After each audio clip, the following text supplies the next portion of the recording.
আরে শ্বশুর বাড়ি যাবি তো কাটা দেখে দেখ, এই দেখ আপেলটা দেখ, এখানটা এরকম কেটে নিবি। ফাইনালি আমরা নবান্নটা ট্রাই করব কেমন হয়েছে এতক্ষণ ধরে মাখার পর। বাবাইও একবার এটা কোনো হাফ ফিনিশ হয়নি, আরেকবার নেব। এটা ঝোলটা দাও। Good morning. আমার মা কি করে? মা কি করে? সন্দেশগুলো দিয়ে দেব।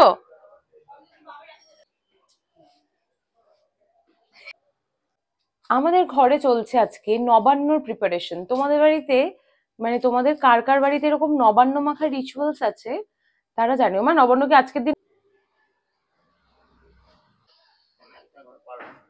পেকেছে এটা।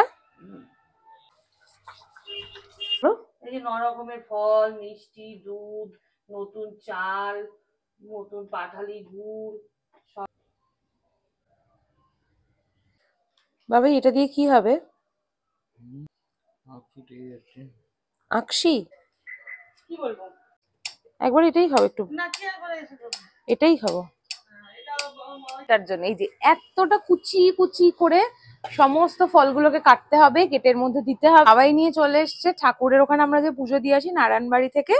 এই ফলগুলো কেটে এখানে মেশাতে হবে। তো এখানে নবান্ন দেখ পুরো দুধ 5 প্যাকেট 6 প্যাকেট দুধ দিয়েছে, যে আরেকটা দিচ্ছি। দুধের মধ্যে সমস্ত রকম 10-15 রকম ফল পড়েছে।